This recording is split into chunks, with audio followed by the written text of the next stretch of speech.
श्री सच्चिदानंद सद्गुरु साईनाथ महाराज की जय।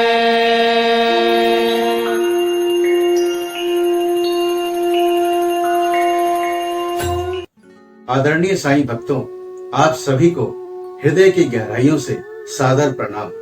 साईं ज्ञान गंगा के सभी एपिसोड्स को पसंद करने के लिए आपका दिल से आभार। आशा करते हैं कि साईं ज्ञान गंगा का ये नया वीडियो भी आपको अवश्य पसंद आएगा। पसंद आने पर आप इसे लाइक कीजिएगा, ज्यादा से ज्यादा शेयर कीजिएगा और अगर आपने अभी तक हमारे चैनल को सब्सक्राइब नहीं किया है तो अभी सब्सक्राइब कीजिएगा।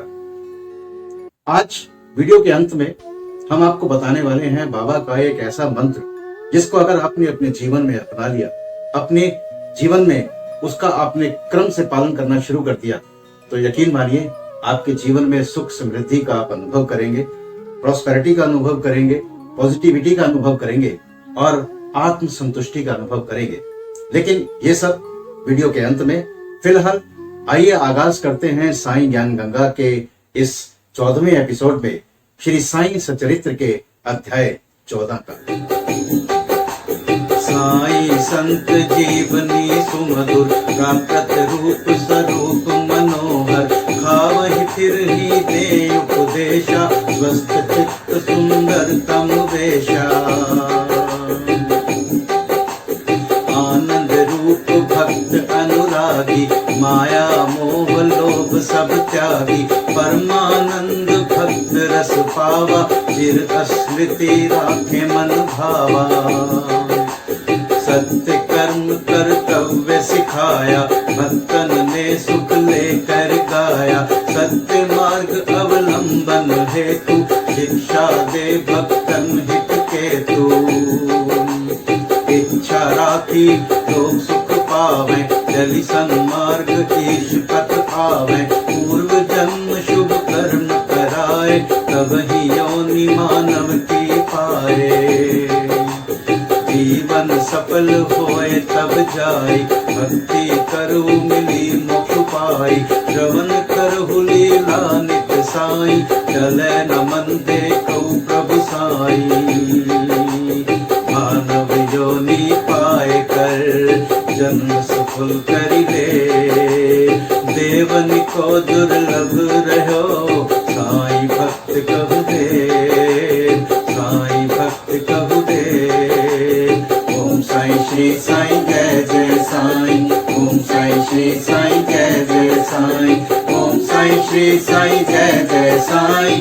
ओम साई श्री साई जय जय साई। ओम साई श्री साई जय जय साई। ओम साई श्री साई जय जय साई।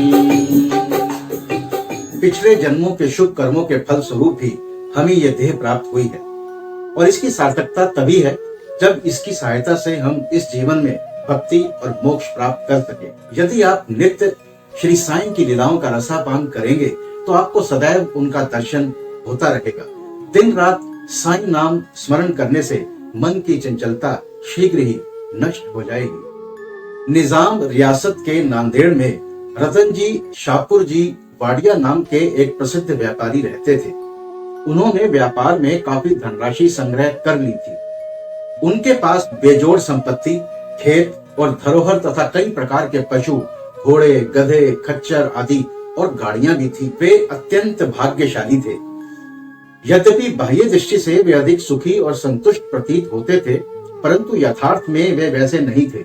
विधाता की रचना कुछ ऐसी विचित्र है कि इस संसार में पूर्ण सुखी कोई नहीं और धनवान रतन जी भी इसके अपवाद न थे। वे परोपकारी तथा दानशील थे। वे दीनों को भोजन और वस्त्र वितरण करने का तथा सभी लोगों की अनेक प्रकार से सहायता करने का कार्य अक्सर किया करते थे। उन्हें लोग अत्यंत सुखी समझते, किंतु दीर्घ काल तक संतान न होने के कारण उनके मन में बहुत अधिक संताप था। रतन जी सदैव इसी चिंता में निमग्न रहते थे। वे मन ही मन कहते, क्या ईश्वर की मुझ पर कभी दया नहीं होगी? क्या मुझे कभी संतान की प्राप्ति नहीं होगी? इसके लिए वे सदैव उदास रहते थे। उन्होंने अपने मन की व्यथा दास गणु महाराज से कही तो दास गणु जी ने उन्हें साईं जी के चरणों में जाकर गुहार लगाने की सलाह दी। रतन जी कुछ दिनों के उपरांत ही शिरडी पहुंचे और बाबा के श्री चरणों में गिरकर गुहार लगाई। उन्होंने एक सुंदर हार बाबा को पहनाकर बहुत से फल फूल भेंट किए। तत्पश्चात आदर सहित बाबा के पास बैठकर इस प्रकार प्रार्थना करने लगे। अनेक आपत्तिग्रस्त लोग आपके पास आते हैं और आप उनके कष्ट तुरंत दूर कर देते हैं। यही कीर्ति सुनकर मैं भी बड़ी आशा से आपके श्री चरणों में आया हूँ। मुझे बड़ा भरोसा हो गया है, कृपया मुझे निराश न कीजिए। श्री साईं बाबा ने उनसे 5 रुपए दक्षिणा मांगी, जो वे देना ही चाहते थे, परंतु बाबा ने पुनः कहा, मुझे तुमसे 3 रुपए 14 आने पहले ही प्राप्त हो चुके हैं, इसलिए केवल शेष 1 रुपया 2 आने ही दो। ये सुनकर रतन जी असमंजस में पड़ गए। बाबा के कथन का अभिप्राय उनकी समझ में नहीं आया। वे सोचने लगे कि ये शिरडी आने का मेरा प्रथम ही अवसर है और ये बड़े आश्चर्य की बात है कि इन्हें 3 रुपए 14 आने पहले ही प्राप्त हो चुके हैं। वे ये पहेली हल न कर सके। वे बाबा के चरणों के पास ही बैठे रहे तथा उन्हें शेष दक्षिणा अर्पित कर दी। उन्होंने अपने आगमन का हेतु बतलाया और पुत्र प्राप्ति की प्रार्थना की। बाबा को दया आ गई। वे ऊदी देकर अपना वरद हस्त उनके मस्तक पर रखकर बोले, चिंता त्याग दो, अब तुम्हारे बुरे दिन समाप्त हो गए हैं। मालिक तुम्हारी इच्छा अवश्य पूरी करेगा। बाबा की अनुमति प्राप्त कर रतन जी नांदेड़ लौट आए और शिरडी में जो कुछ भी हुआ उसे दास कणु जी को सुनाया। रतन जी ने कहा, सब कार्य ठीक ही रहा। बाबा के शुभ दर्शन हुए, उनका आशीर्वाद और प्रसाद भी प्राप्त हुआ, परंतु वहाँ की एक बात समझ में नहीं आई। वहाँ पर बाबा ने कहा था कि मुझे 3 रुपए 14 आने पहले ही प्राप्त हो चुके हैं। मुझे कृपा कर समझाइए कि इसका क्या अर्थ है। इससे पूर्व मैं शिरडी कभी गया ही नहीं, फिर बाबा को वे रुपए कैसे प्राप्त हो गए जिसका उन्होंने उल्लेख किया। दास गणों के लिए भी ये एक पहेली ही थी। बहुत दिनों तक वे इस पर विचार करते रहे। कई दिनों के बाद उन्हें याद आया कि कुछ दिन पहले रतन जी ने एक यवन संत मौला साहिब को अपने घर आतिथ्य के लिए निमंत्रित किया था तथा इसके निमित्त उन्होंने कुछ धन व्यय किया था। मौला साहिब नांदेड़ के एक प्रसिद्ध संत थे जो कूली का काम किया करते थे। जब रतन जी ने शिरडी जाने का निश्चय किया था, उससे कुछ दिन पूर्व ही मौला साहिब अनायास ही रतन जी के घर आए। रतन जी उनसे अच्छी तरह परिचित थे तथा उनसे प्रेम करते थे, इसलिए उनके सत्कार में उन्होंने एक छोटे से जलपान की व्यवस्था भी की थी। दास गणु ने रतन जी से आतिथ्य के खर्च की सूची मांगी और ये जानकर सबको आश्चर्य हुआ कि खर्चा ठीक 3 रुपए 14 आने ही हुआ था, न इससे कम और न इससे अधिक। सबको बाबा की त्रिकालज्ञता विदित हो गई। यद्यपि वे शिरडी में विराजमान थे, परंतु शिरडी के बाहर क्या हो रहा है इसका उन्हें पूरा पूरा ज्ञान था। यथार्थ में बाबा भूत, भविष्य और वर्तमान के पूर्ण ज्ञाता और प्रत्येक आत्मा तथा हृदय के साथ संबद्ध थे। अन्यथा मौला साहब के स्वागतार्थ खर्च की गई रकम बाबा को भला कैसे विदित हो सकती थी। अब रतन जी की साईं चरणों में प्रगाढ़ प्रीति हो गई। उपयुक्त समय पर उनके यहाँ एक पुत्र का जन्म हुआ, जिससे उनके हर्ष का पारावार न रहा। बाबा से नहीं बची रहे हो, काल कर्म कछु ज्ञान। भक्तन हित जो कुछ कहे हो, सत्य सत्य सब मान। साईं बचन अमूल्य सब, भक्त न पावे जान। समय आए समझे रुचय, साईं दे जग ज्ञान। साईं दे जग ज्ञान। ओम साईं श्री साईं जय जय साईं। ओम साईं श्री साईं जय जय साईं। ओम साईं श्री साईं जय जय साईं। ओम साईं श्री साईं जय जय साईं। ओम साईं श्री साईं जय जय साईं। ओम साईं श्री साईं जय जय साईं। अध्याय 14 में अब बात दक्षिणा मीमांसा की। ये तो विदित ही है, जो लोग बाबा के दर्शन को आते थे वे बाबा को दक्षिणा दिया करते थे। यहाँ किसी को भी शंका उत्पन्न हो सकती है कि जब बाबा फकीर और पूर्ण विरक्त थे तो क्या उनका इस प्रकार दक्षिणा ग्रहण करना और कांचन को महत्व देना उचित था। अब इस प्रश्न पर हम विस्तृत रूप से विचार करते हैं। बहुत काल तक बाबा भक्तों से कुछ भी स्वीकार नहीं करते थे।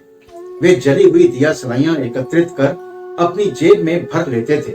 चाहे भक्त हो या और कोई, वे कभी किसी से कुछ भी नहीं मांगते थे। यदि किसी ने उनके सामने एक पैसा रख दिया तो वे उसे स्वीकार करके उससे तंबाकू या तेल आदि खरीद लिया करते थे। वे प्राय चिलम पिया करते थे। कुछ लोगों ने सोचा कि बिना कुछ भेंट किए संतों के दर्शन करना उचित नहीं है, इसलिए वे बाबा के सामने पैसे रखने लगे। यदि एक पैसा होता तो वे उसे जेब में रख लेते और यदि 2 पैसे हुए तो तुरंत उसमें से एक पैसा वापस कर देते थे। जब बाबा की कीर्ति दूर दूर तक फैली और लोगों के झुंड बाबा के दर्शनार्थ आने लगे, तब बाबा ने उनसे दक्षिणा लेना आरंभ कर दिया। शास्त्रों में कहा गया है कि ईश्वर, संत या गुरु के दर्शन अपनी सामर्थ्य अनुसार बिना कुछ अर्पण किए कभी नहीं करने चाहिए। उन्हें क्या भेंट दी जाए, अधिकतर मुद्रा या धन? इस संबंध में उपनिषदों में वर्णित नियमों का अवलोकन करें। बृहदारण्यक उपनिषद में बताया गया है कि दक्ष प्रजापति ने देवता, मनुष्य और राक्षसों के सामने एक अक्षर ता का उच्चारण किया। देवताओं ने इसका अर्थ लगाया कि उन्हें दम अर्थात आत्म नियंत्रण का अभ्यास करना चाहिए। मनुष्यों ने समझा कि उन्हें दान का अभ्यास करना चाहिए तथा राक्षसों ने सोचा कि हमें दया का अभ्यास करना चाहिए। मनुष्यों को दान की सलाह दी गई। तैत्तिरीय उपनिषद में दान व अन्य सत्व गुणों को अभ्यास में लाने की बात कही गई है। दान के संबंध में लिखा है, विश्वास पूर्वक दान करो, उसके बिना दान व्यर्थ है। उदार हृदय तथा विनम्र बनकर आदर और सहानुभूति पूर्वक दान करो। भक्तों को कांचन त्याग का पाठ पढ़ाने तथा उनकी आसक्ति दूर करने और चित्त शुद्ध कराने के लिए ही बाबा सबसे दक्षिणा लिया करते थे। परंतु उनकी एक विशेषता भी थी। बाबा कहा करते थे कि जो कुछ भी मैं स्वीकार करता हूं, मुझे उसे 100 गुना से अधिक वापस करना पड़ता है। इस बात के अनेकों प्रमाण हैं। बाबा को दे दक्षिणा, जन्म सुफल कर देव। राई भेंट चढ़ाई प्रभु, सागर कृपा लेव। बिना दक्षिणा पूर्ण नहीं, पूजन हवन कराय। साईं को अर्पण करी, प्रेम भक्ति गहराय, प्रेम भक्ति गहराय। ओम साईं श्री साईं जय जय साईं, ओम साईं श्री साईं जय जय साईं, ओम साईं श्री साईं जय जय साईं, ओम साईं श्री साईं जय जय साईं, ओम साईं श्री साईं जय जय साईं, ओम साईं श्री साईं जय जय साईं। प्रसिद्ध कलाकार श्री गणपत राव बोडस अपनी आत्मकथा में लिखते हैं कि बाबा के बार बार आग्रह करने पर उन्होंने अपने रुपयों की थैली उनके सामने उड़ेल दी। इसका परिणाम ये हुआ कि उन्हें जीवन में फिर कभी भी धन का अभाव नहीं हुआ तथा प्रचुर मात्रा में लाभ ही होता रहा। इसका एक भिन्न अर्थ भी है। अनेकों बार बाबा ने किसी प्रकार की दक्षिणा स्वीकार भी नहीं की। इसके 2 उदाहरण हैं। बाबा ने प्रोफेसर C.K. नार्के से 15 रुपए दक्षिणा मांगी। वे प्रत्युत्तर में बोले कि मेरे पास तो 1 पाई भी नहीं है। तब बाबा ने कहा, मैं जानता हूं तुम्हारे पास कोई द्रव्य नहीं है, परंतु तुम योग वशिष्ठ का अध्ययन तो करते हो, उसमें से ही दक्षिणा दो। यहां दक्षिणा का अर्थ है पुस्तक से शिक्षा ग्रहण कर हृदयंगम करना, जो कि बाबा का निवास स्थान है। एक दूसरी घटना में बाबा ने एक महिला श्रीमती R.A. तरकर से 6 रुपए दक्षिणा मांगी। महिला बहुत दुखी हुई क्योंकि उनके पास देने को कुछ भी नहीं था। उनके पति ने समझाया कि बाबा का अर्थ तो षड रिपुओं यानी मानव के 6 विकारों काम, क्रोध, लोभ, मोह, मद एवं मत्सर यानी द्वेष या ईर्ष्या से है, जिन्हें बाबा को समर्पित कर देना चाहिए। ये ध्यान देने योग्य है कि बाबा के पास दक्षिणा के रूप में बहुत सा द्रव्य एकत्रित हो जाता था। सब द्रव्य वे उसी दिन व्यय कर देते या दूसरों को बांट देते। और दूसरे दिन फिर सदैव की भांति निर्धन बन जाते थे। जब उन्होंने महासमाधि ली तो 10 सालों तक हजारों रुपया दक्षिणा मिलने पर भी उनके पास बहुत ही थोड़ी सी राशि शेष बची थी। संक्षेप में दक्षिणा लेने का मुख्य उद्देश्य तो भक्तों को केवल त्याग व शुद्धिकरण का पाठ ही सिखाना था। बाबा के एक परम भक्त ठाणे के सेवानिवृत्त प्रांत मामलतदार श्री बी देव ने इस विषय पर एक लेख शिरडी साईं बाबा संस्थान की पत्रिका साईं लीला के भाग 7 के पेज नंबर 623 पर अन्य विषयों सहित प्रकाशित किया है। उन्होंने लिखा है, बाबा हर किसी से दक्षिणा नहीं लेते थे।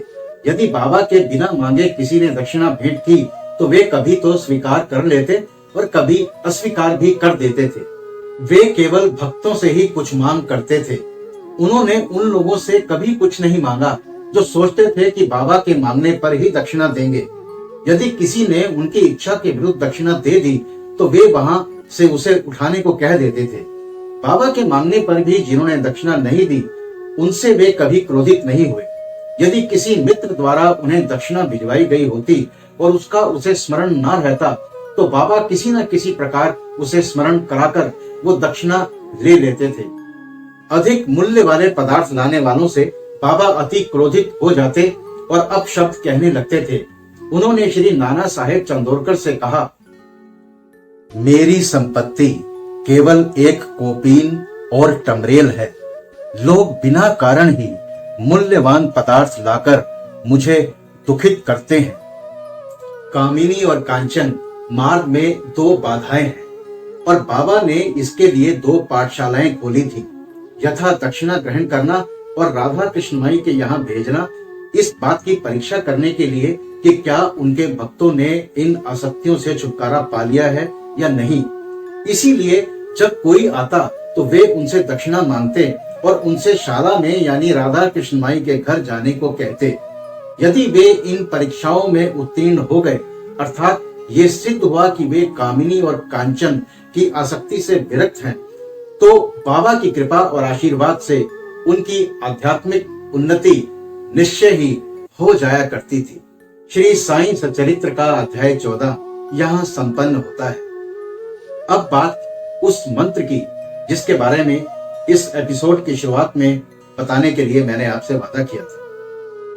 बाबा कलयुग के एक ऐसे अवतार हैं जिनको पाने के लिए, जिनकी कृपा पाने के लिए सालों साल की तपस्या की जरूरत नहीं है। बाबा ने अपने भक्तों से 2 ही बातें मांगी हैं, श्रद्धा और सबूरी।